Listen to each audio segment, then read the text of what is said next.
All right, stupid versus spread. This is conference championship weekend for college football with a lot of playoff implications on the line. Mike and I missed last week because of Thanksgiving, so happy Thanksgiving to you all. Great games. We're not really going to recap them. We're kind of going to give the preview for both the playoffs and then the most important thing this week, which is the thanks, Mike. the the the conference championships at his Of the conference hair. championship weekend.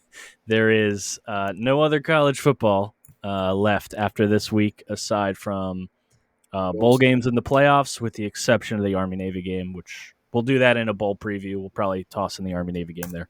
But let's talk playoffs. So the playoff picture got announced. So number 1, Georgia. Number 2, Michigan.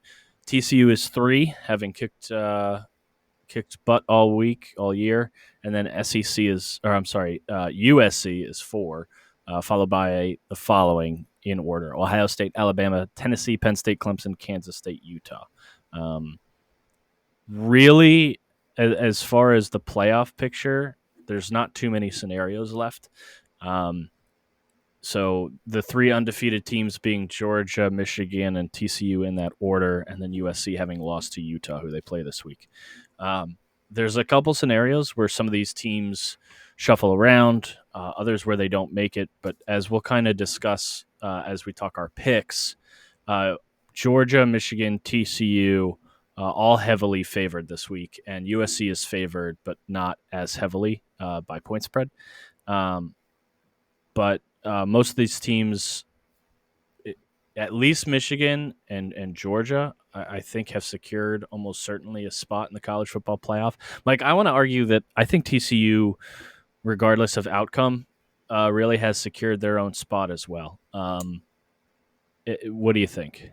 I agree. I think unless Kansas State somehow blew out TCU and like maybe Max Duggan got hurt, um, that's really the only scenario where I think they open it back up to Ohio State, just because of the way Ohio State lost. And I don't think the committee in that scenario really wants to make a decision to put in a. They don't want to consider Alabama because No. that's a headache in and of itself. Alabama's best win was against a ranked 20 team Yeah, this year.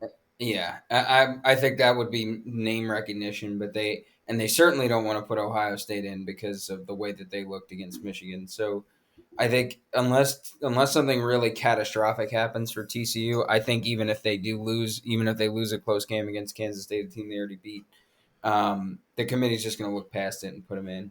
So I think you're right. The playoffs are basically set because if TCU loses, they're probably still in. If USC loses, Ohio State's in.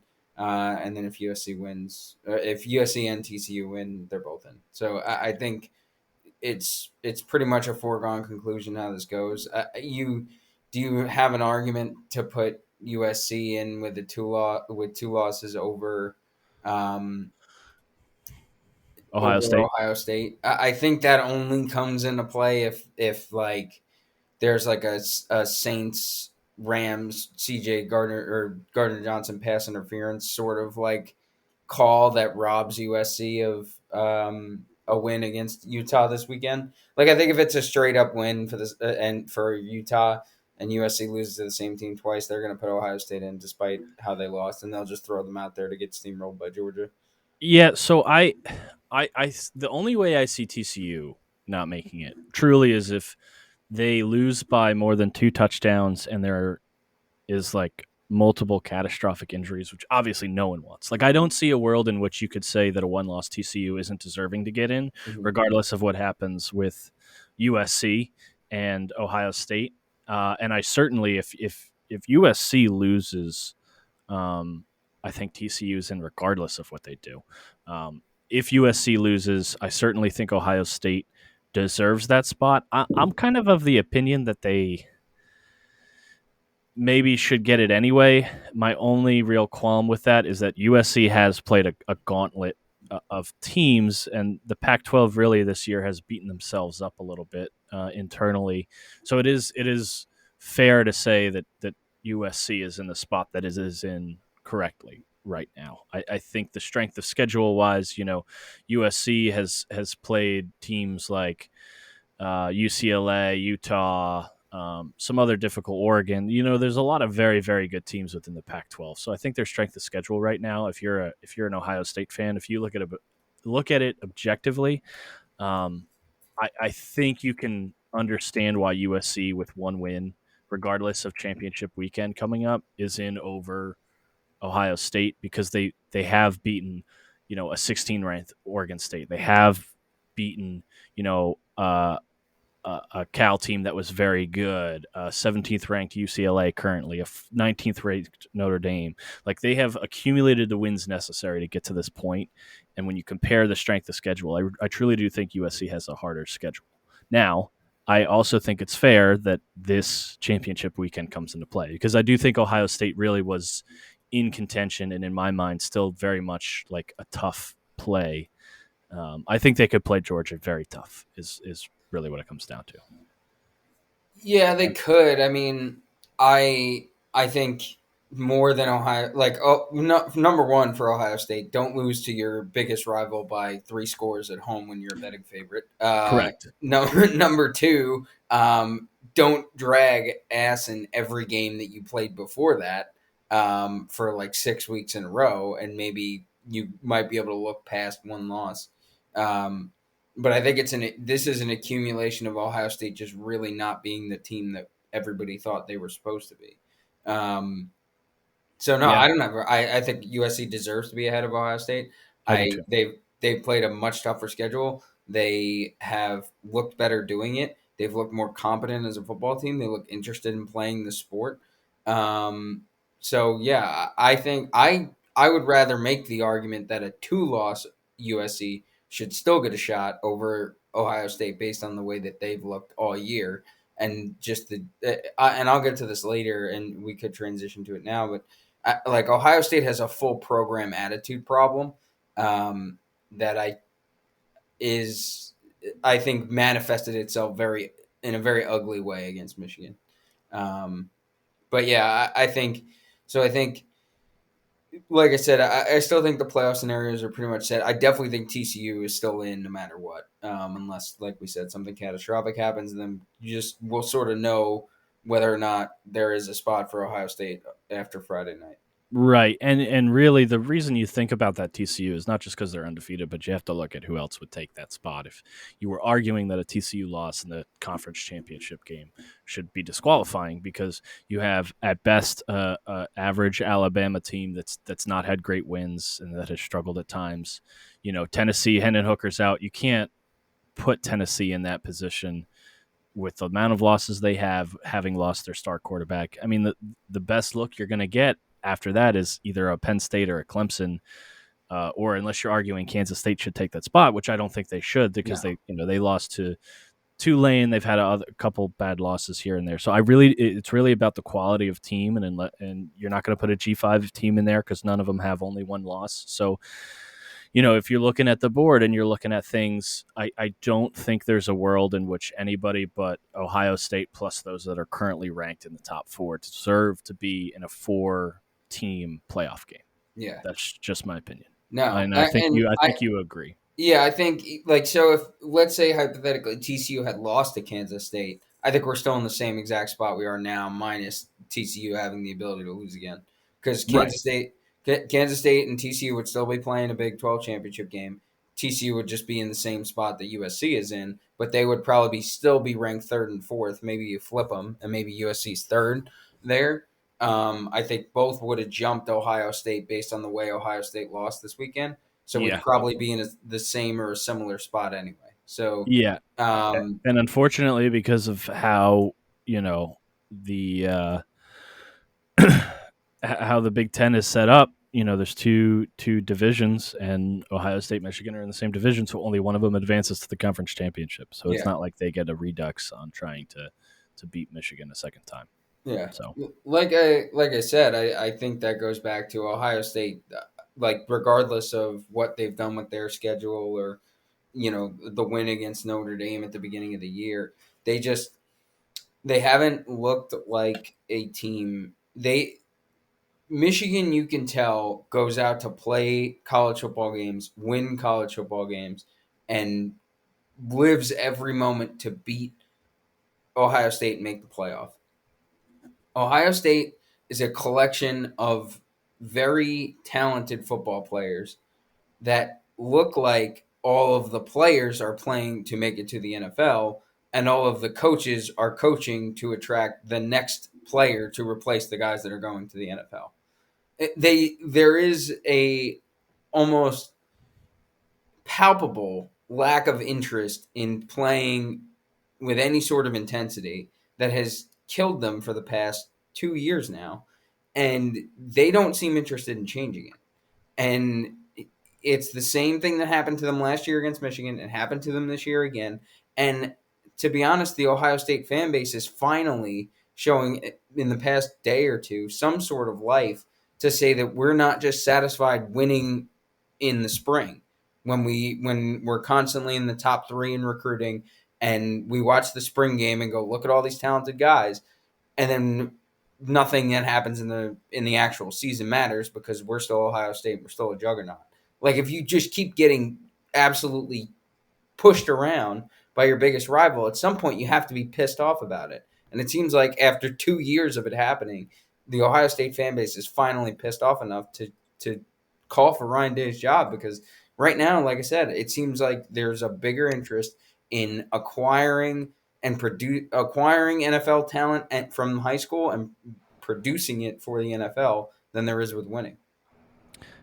It's not an unfair take. I would say Michigan was kind of in the same spot, having those losing streaks. There's a lot of talks about competency and all that. I think it's tough to lose that game 2 years in a row. I think it leads to some questions for the coaching staff. But let's get into it. So we're going to cover all the conference championships games this weekend, with the exception of the only storyline I did want to talk about real quick. Luke Fickell is an A+ hire for Wisconsin, and I have no idea how they. Yes. I have no idea how they pulled that off, but credit to Wisconsin for seemingly taking the step that a program like that needed to take, for even thinking that he would consider their job, and for going out and getting a guy like Luke Fickell. It may not work out, but he is as proven a head coach as any that conceivably would have been available this season. And for them to be able to go and lure him to Wisconsin, where he'll be able to recruit both what they do currently now well, and be able to recruit the kind of athlete consistently that they need to really succeed. Like a home run slam dunk hire for Wisconsin. It's an incredible get, and really kind of cool to see.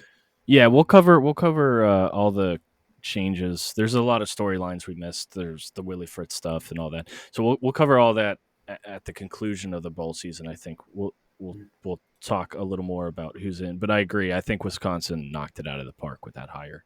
Yeah. All right. So let's get into the games. So the first we'll talk about, we're going to go in chronological order here based on when the game is played. So Friday, 8 p.m., Utah at USC, the rematch that USC might be, praying for and hoping for. We have more than one team playing a second game against another team that either won or lost to that team in the conference championship over the next couple of days. So Friday, 8 p.m., the line is USC -3, over under 67. Mike, who do you think is going to win? Who do you think is going to cover?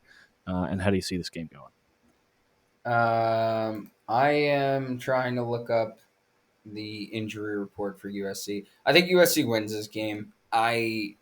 They feel so close now that it doesn't feel like they're going to sleepwalk through a game in the middle of the season anymore, and that was the biggest fear of them getting nipped in the bud a couple times.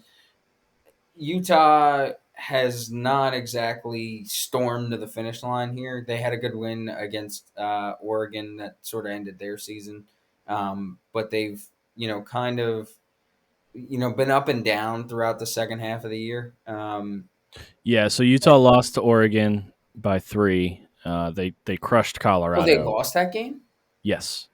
For some reason, I thought it was 17-10. That was a 17-20. They lost to Oregon. That was a late night of me pouting about. That was the night UNC lost to Georgia Tech. Yes. So I didn't look up the final score of this game, but sorry. So then, even more to my point, though, They beat up Colorado, but they lost to Oregon before that. They're playing for pride here, but coming off the way that they barely beat Utah or USC at home, I don't see it happening again. I think USC is going to play desperate. That's why I was trying to look up the USC um, injury report, because if they're fully healthy with the guys that they still have available, they lost Dye earlier in the season, but if Jordan Addison and Mario Williams are healthy and a full go, which they haven't been recently, um, I think they win this game. I think they cover the 3. I just don't see how Utah can keep pace. I think USC's defense gets a stop or 2 stops and ends up winning this by somewhere between 7 to 14 points. They punch their ticket to the playoff. Yeah, I kind of agree here. I think Utah kind of slipped towards the end of the season. I thought they would do better. They wound up being, I don't want to say average. They played very well, but they are 9-3, just missing that cusp of 10 wins. I mean, their biggest win probably, besides Oregon State, is USC. But it's hard to beat a good team twice. They're coming off a pretty large win against Colorado, who's one of the worst college football teams in the country. But before that, they lost to Oregon right before, Oregon stumbled themselves out of the playoff contention. But if you look at it, I think it's hard to beat a team twice. I think it's harder to win at home and then go away and win that game. So I do like USC -3. I almost lean the under. This last one was kind of a shootout between the two, 42-43. Caleb Williams had 5 throwing touchdowns. Cam Rising had 2, and then they punched in another 3 with Cam Rising running the ball. I don't see that happening again on the Utah side. So I think I like the under 67 here a little bit as well.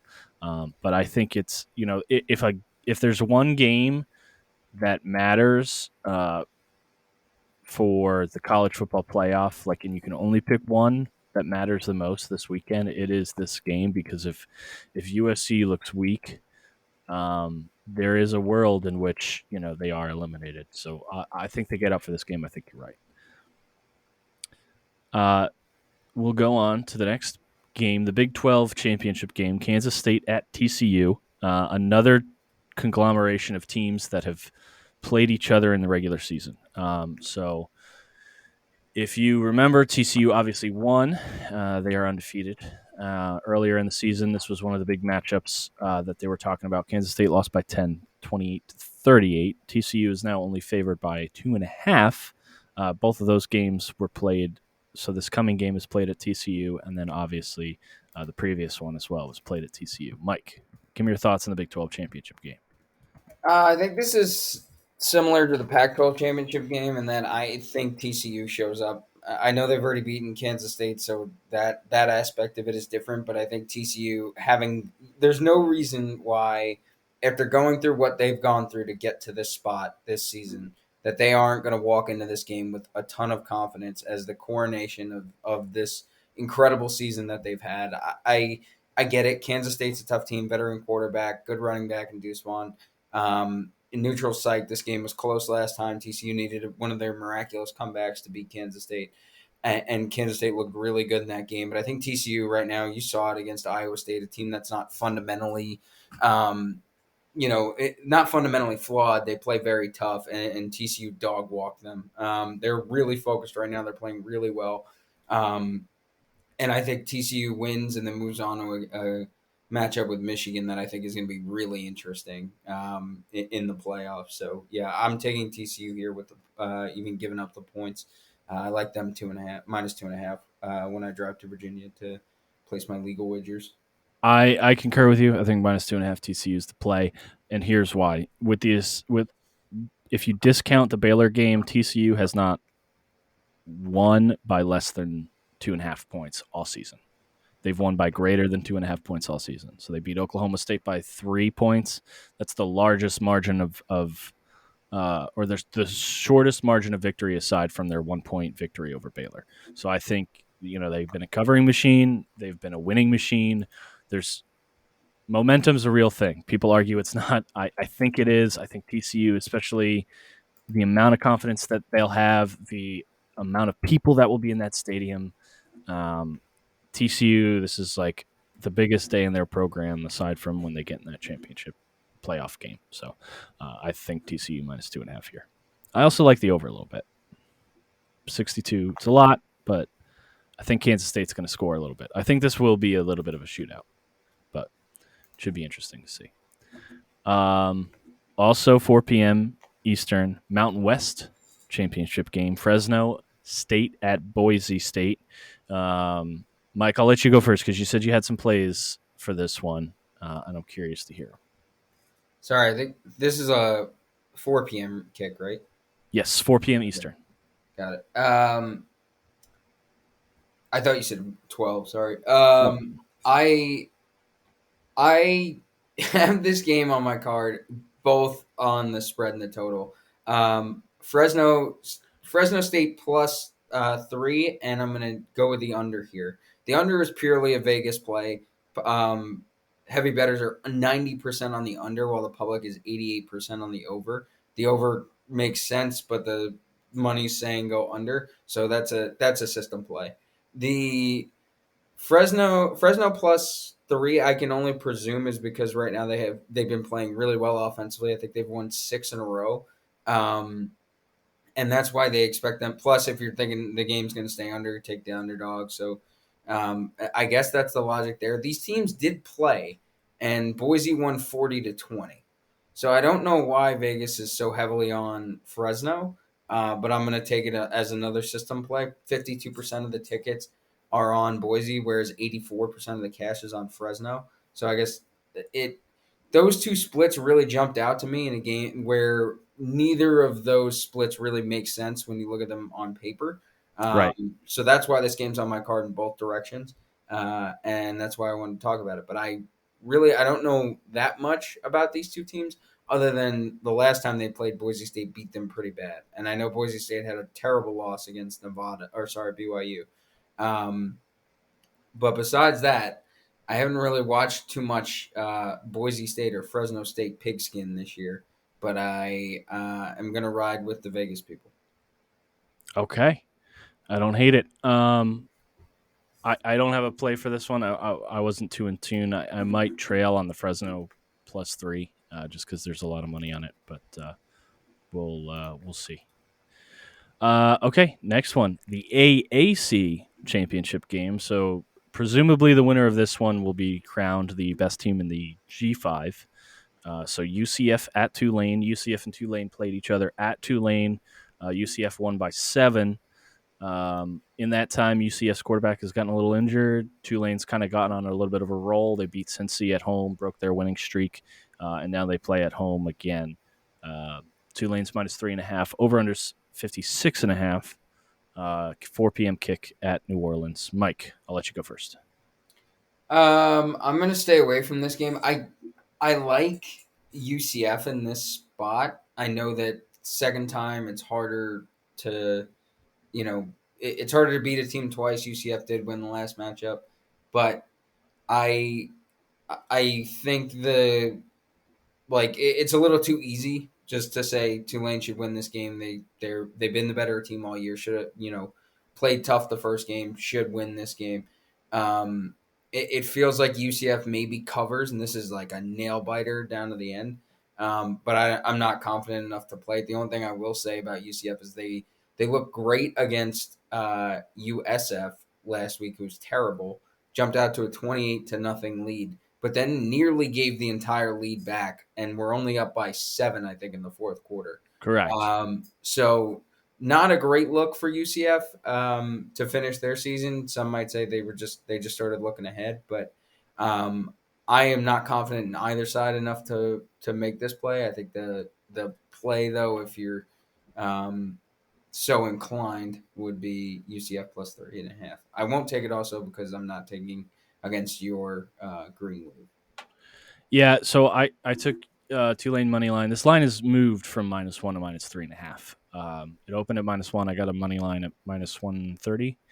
So I took that pretty heavy just because it's I'm a fan. I do think Tulane will win this game, and here's why. So the first time they played them, Tulane lost by 7. In a second half that Tulane kind of came back a little bit, And really, there was a pass interference call that was questionable that gave basically a touchdown to UCF to get them up 2 touchdowns. Tulane drove down the field then and scored. Game ended on a onside kick that Tulane didn't recover. The reason I say Tulane's going to win, in my opinion, is because they gave a lot of yards up on the ground. So the first half, I think Tulane gave up something like 300 rushing yards. I think they'll scheme the defense better. Tulane's defense has been pretty darn good this year, aside from the UCF game and aside from the Southern Michigan game. So I see Tulane winning this game. I don't know if they'll cover 3.5. I don't like that the lines moved, but I think they'll win money line. The crowd, it's a sold out crowd, and I just think they're going to be able to scheme better to prevent the run, especially if you're talking about questionable injuries on the side of UCF. So that, and on top, so there's a little extracurriculars here. So Willie Fritz, who's the coach of Tulane, was rumored to be the next Georgia Tech coach, to include tweets from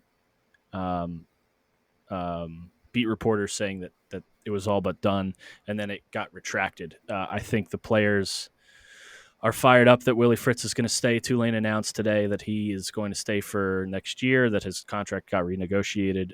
So I think if you're looking at who's going to be fired up for this game, UCF's been in this position before. They've been in a position where they can, they've won this. They've gone undefeated. Nothing really came of that. I think Tulane wants this more, that they haven't been ranked in a very long time. They certainly haven't been conference championships in a very, very long time. I think since they were in Conference USA. So it's been a very long time. I think Tulane comes out and wins this one.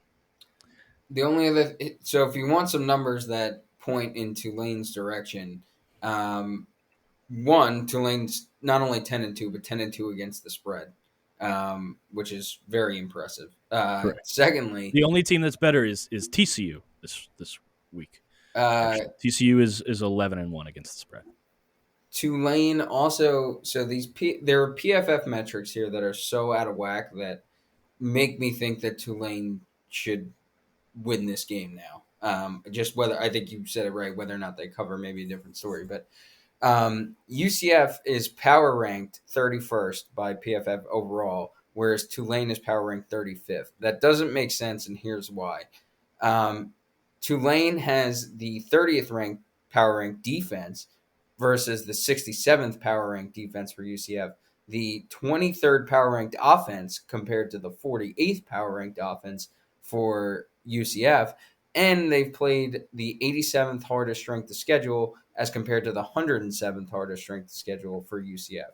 So somehow UCF is power ranked ahead of Tulane, despite the fact that they're power ranked behind Tulane by PFF on offense, defense, and strength of schedule. I don't know why that is, and I can't make any sense of it other than to say Tulane is actually the better team. Yeah, well, we'll see. We'll see. I'm hoping Tulane pulls it out. I think they will, but my pick is Tulane money line. All right, let's move on. So SEC championship game, LSU at Georgia. Georgia is a whopping 18-point favorite. Over/unders 51, 4 p.m. Eastern kick. I wouldn't say this is a consequential for the college football playoff game. I think the only one we've talked about, or the only two we really talked about that we will talk about mattering for the playoffs, is the Pac-12 and the Big 12, which we already talked about. So, Mike, give me your SEC pick. This is don't think, just throw. Georgia minus 17.5. This line should be nowhere near as close as it is. Georgia still has a little bit of a chip on their shoulder from some of the. Kirby's definitely going to get in their ear that there are people saying that Michigan should be ranked first overall, despite what Georgia did to them last year. And they are. I think they come out and they abuse LSU in a tune-up for the playoff. I think this, they may not offensively explode, but this could be like a 30-3 game. Where the athletes of Georgia defensively just keep Jaden Daniels from doing anything. Very, very much like if Tennessee can go to LSU and win 41-10 or 41-17, whatever the score of that game was, then Georgia at a not so neutral site about 40 minutes from their campus, can go out and destroy LSU in a game they should win easily. I love Georgia in this spot. They should win this game comfortably. Yeah, I agree. If you're LSU, I mean, neither team has much to play for, um, with the exception of in the broader scheme between like this game. What does it matter outside of this game? I think if you're Georgia, the sting of last year in this game means you mollywop LSU. Like LSU kind of had their championship game beating Alabama, pretty much knocking Alabama out of contention for the college football playoff. I think if you're LSU, you're still probably looking at a New Year's Six bowl, even if you don't win this game. So I don't see them being extremely fired up, especially the way they played against A&M last week. I think they came out and they looked awful. And I think on the other side of the ball, Georgia is saying, okay, we've won the national championship. We did it last year, but what we missed and what we desperately need is to win the SEC championship game and then go on to win the playoffs. So I think that'll resonate with Georgia. I think Georgia comes out. I think they kill them. I think that defense really will be the biggest trouble for LSU. I would be surprised if Georgia didn't cover. I also kind of like the under. I know that seems weird. I'm just questioning, like, how is LSU going to score? I know that's such like a silly thing to say, but under 51, not a lot of money on it. Not a lot of people have bet it, but something to me about this game just seems like LSU might lose by like 30 and not have 7 points. So we'll see. The last two games we will talk about, last two championship games. AAC championship game, Clemson at UNC. Over under 63.5, 8 p.m. Eastern kick. Mike, I'll let you go first since you are the homer on USC, and tell me what you think of this game. Two teams going in the wrong direction, especially UNC, in a dreadful loss to NC State to end the year. Yep.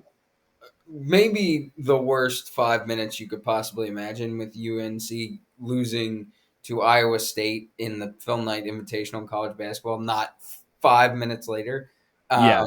after this I game did see ended, that. it was so bad that I then laid down with a migraine on Friday night and slept 14 hours because of how miserable those two losses were put together in quick succession.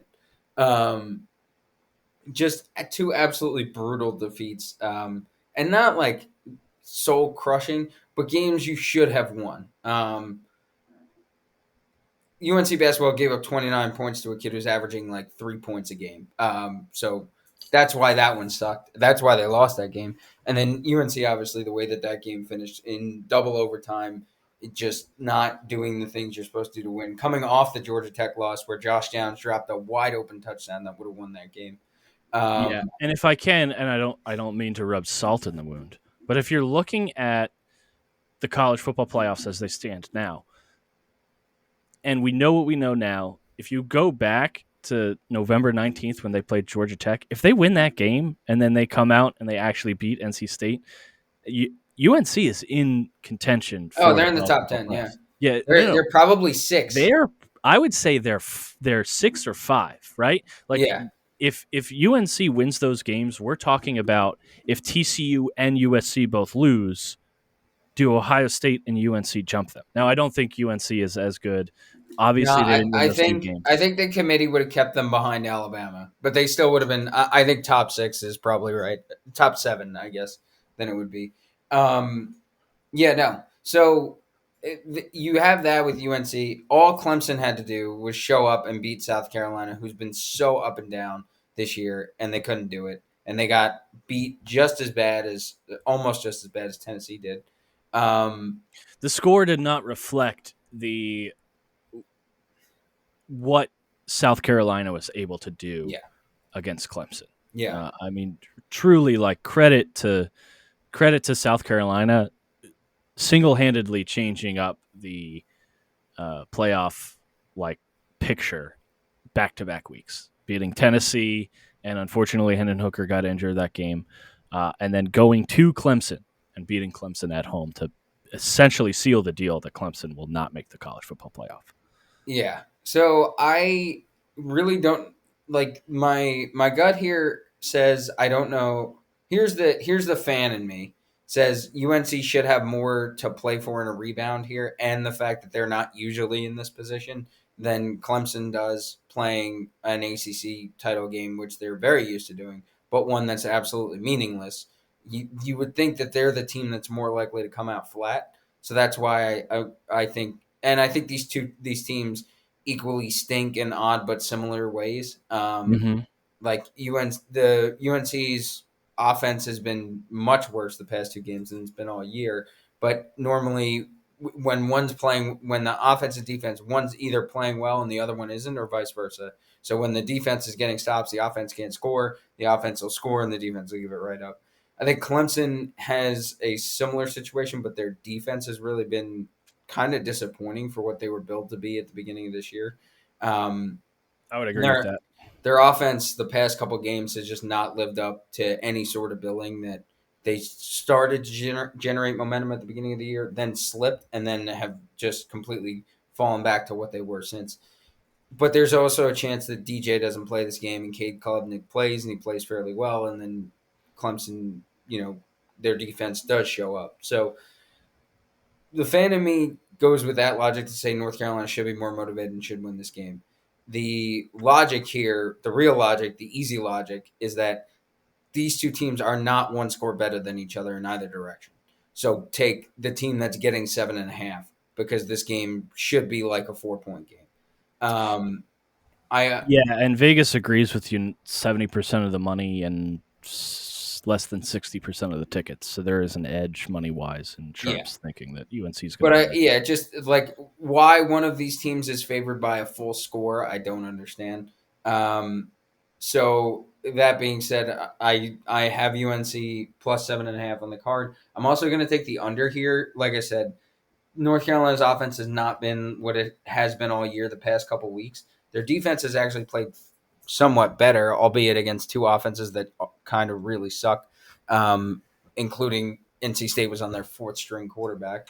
And then Clemson, I think their defense will play well enough to somewhat limit the Tar Heels, but I don't think their offense is really going to be that explosive in this game. They'll score. I just don't think they get to 64 combined. Yeah, I could see them not getting to 64. I agree with you. I like UNC here plus 7.5. I don't think either team is like that great. No, they're not.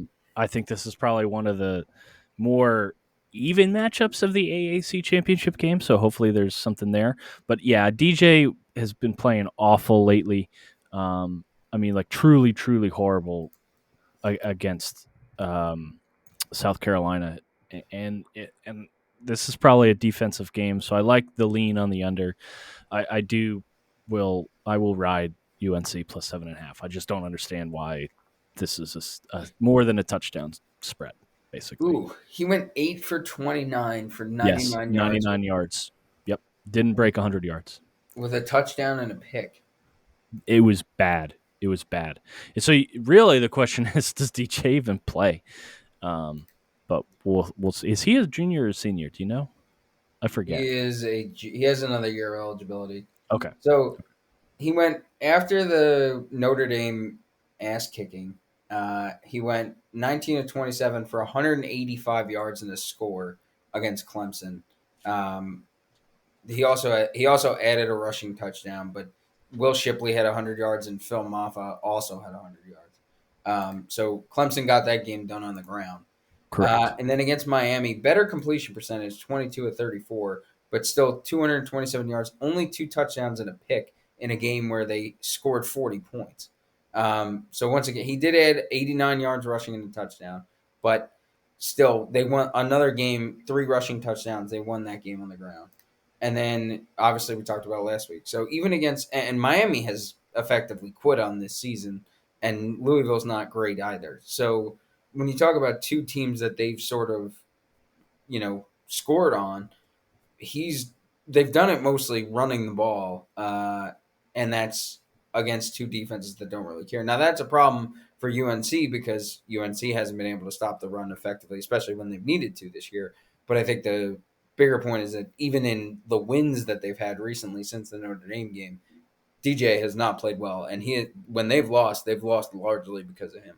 Correct, and it would be surprising if that changed, right? Like, I think what I saw from DJ last week was atrocious. I don't know that that'll change in a week that you need him to come through. But I could see Clemson coming out on top. I just don't know that they will cover.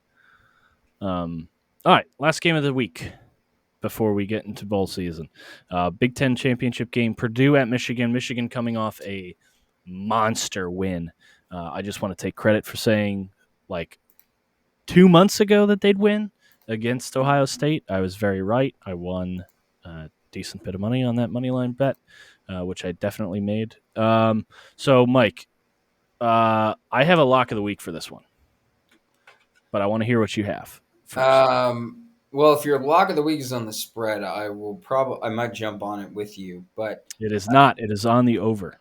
I am on the over already. So good. Okay. We're both in the same direction here. Okay. Michigan can score 52 points against Purdue on its own, and there's no reason why they would. That's Yes. number one. Number two, I love Michigan at minus 16.5. This is a 3-touchdown game if I've ever seen one. You might argue that Michigan's in a letdown spot, so I understand. So that's why I'm hesitant about the spread, but Michigan should be able to cover this spread easily, especially going in as the number 2 in the college football championship. There's still something to play for here, right? TCU is undefeated. If TCU blows out Kansas State and Michigan maybe is in less than a touchdown game against Purdue, who isn't that very good, there's an opportunity, although it probably is unlikely, that the two swap, right? And then TCU, I mean, it doesn't really matter because there's no real home team. You're playing Swaps jersey colors, yeah. Right. But the point is, I think Michigan still has something to play for. I think both teams do because you're playing for an undefeated season, right? I don't think there's anything in the world that knocks Michigan out. Even a catastrophic quarterback injury, you'd still have Cade McNamara. Yeah, you'd still have McNamara. So, Michigan's in it. That being said, I think Michigan can cover. I think their offense can score a shit ton. And I think, if if you're looking at what Michigan did to Ohio State, and I understand there's a lot of hate between those two programs, but Michigan put up 45 points on Ohio State. Mm-hmm. The over-under in that game was 56. This is 52. Michigan very well could put up 56 points. Yeah, I think their offense has been really good down the stretch here. I'm with you. I think the over is the easy play. When I looked at these, I think Purdue's been a really volatile team. Yes. I'll say that all year. They've been all over the place, and that's why I hesitate on the spread. I think what I would credit your point on here in leaning Michigan, and I still do lean Michigan. It's just there's a chance that they stumble slightly out of the gate and Purdue plays just well enough to keep it within 2 touchdowns. I still think Michigan wins by 2 scores. This will be somewhere between a 10 and 28 point game, I think, for Michigan. So even like an alternate, I wouldn't hate alternate line, for you'd have to put a lot on it, but Michigan minus 10 if it's like minus 300 or less. It is probably the play just because like I said, there's a chance Purdue keeps this within 2 scores, but I don't think it gets any closer than that. As far as the over, though, the over feels easy here because, like you said, the Michigan offense has played pretty well down the stretch. They have also done it before. Last year, they beat Ohio State. Program-changing win. Would have been probably an even bigger letdown spot than this year is because at least somebody felt like that result was possible this year. Right. Last year, nobody really thought that they were going to go beat Ohio State until they did it. So they came off of that win, and then they played Iowa and blew the doors off of Iowa in the Big Ten championship game. So if you go back to that tape and say there's a chance the Wolverines end up in a letdown spot, I think last year shows you how well Jim Harbaugh can get his guys up for a Big Ten championship game. That, granted, last year there may they still definitely needed to win to make the playoff. This year, they don't They do necessarily not. need to win Correct. to make the playoff. So, so I think that in that way there was a little bit more on the line last year, but the point still stands that they know how to blow a team out when they are put in this spot before. I think they do it again. Either way, I think this game definitely goes over. I'm just hesitant on the spread. I agree with you. And to add fuel to this fire, Michigan has put up 40 plus points on 5 opponents in, what is this, 11, 12 games so far. 12 games. Yeah. So basically a 50% chance that Michigan does 2/3 of the work. So you need Purdue to score probably 2 touchdowns. I think if Purdue gets to 14 or 20, I think there's no question that this goes over. So really, you're like, we need a Purdue touchdown every other quarter or every quarter or just a shit ton of field goals. I really do think this will be I'm hammering Tulane out of love, and I'm hammering the over on this out of belief. So I'll put it that way. So And Mike, just yeah. to add on to Purdue's volatility, they beat Minnesota when they were undefeated early in the year by 10. They beat Illinois when they were in the college football playoff conversation by 7, a team that also gave Michigan a tough time. And they hung right with Penn State to open the year and lost 35-32 in a close game. Mm-hmm. The ugly for Purdue, they beat Northwestern by 8. They lost 24-3 to Iowa, who can't score touchdowns. And they lost to Wisconsin, who had to fire their coach and hire a new guy, 35-24. Yeah. So there are some good wins. There's some good wins there and some good results there, and there are some really ugly ones, and that's sort of where the logic on the spread comes from. Yeah, I would agree. So that's our college football championship roundup. We will have, so we'll talk bowls in the coming weeks. We'll talk a little bit of Heisman talk, which we haven't done. We'll talk Army Navy game, which is a fantastic tradition in sports.